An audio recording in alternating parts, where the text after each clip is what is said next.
Brunei Darusalam se apoia nafatin Timor-Leste e Setór Saúde Edukasaun no área, sira seluk. E a quinta semana, Ministro dos Negócios Estrangeiros segundo Brunei Darusalam, a delegação, ela encontra o Primeiro-Ministro Gusmão, onde discute com a cooperação de serviço entre Rua. No dia foi encontro, a CEF Governo explica, Brunei Darusalam compromete o de for na fatin apoio mais Timor-Leste e a desenvolvimento do país, liu e a setor saúde, educação no área seluk. Depois de ASEAN, Senhor Ministro Negócios Estrangeiros, o Brunei, Primeiro-Ministro dos Negócios Estrangeiros, Macamai, Timor-Leste, depois de ASEAN. E mais,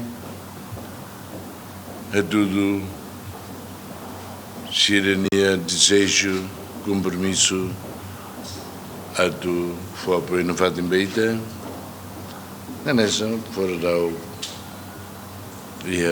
Setór Saúde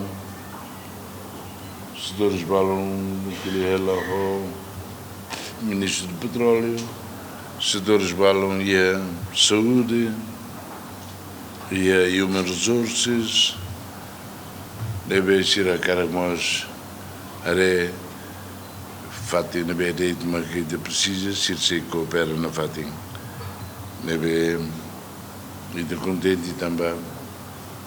Sultan Lalwaida, nós, Primeiro-Ministro dos Estrangeiros, Susi ASEAN, Macamai e Rei, para tudo sira, nia apoio toma, beita, para ajuda mostrita, a tu completa na fatin, sei direito, mas que sei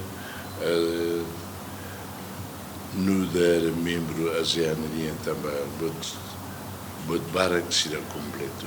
E a Biba governante Russi Brunei Darusalam se apoia na fatin Timor-Leste e após a adesão e a organização regional ASEAN. No Nemos, Timor-Leste em preparação a tu lidera a presidência ASEAN e a futuro. Today, I had a very good call on the Prime Minister. Our discussions was very cordial. We talked about further enhancing the bilateral cooperation between Brunei and Timor-Leste in the areas of minerals, energy, in the areas of health, connectivity as well. And also we talked about ASEAN. I congratulated the Prime Minister on the Timor-Leste's accession to ASEAN last year. ASEAN will be a lot of work, but we will work together with Timor-Leste to make Timor-Leste's membership in ASEAN meaningful, but also in the upcoming hosting of the summits, so that Timor-Leste will have a successful summit hosting in Dili. Brunei Darusalam no dar Estado-membro ASEAN durante apoia Timor-Leste e setor no Nemos Timor-Leste em integração da organização regional. A Simão Ximenes, GMN.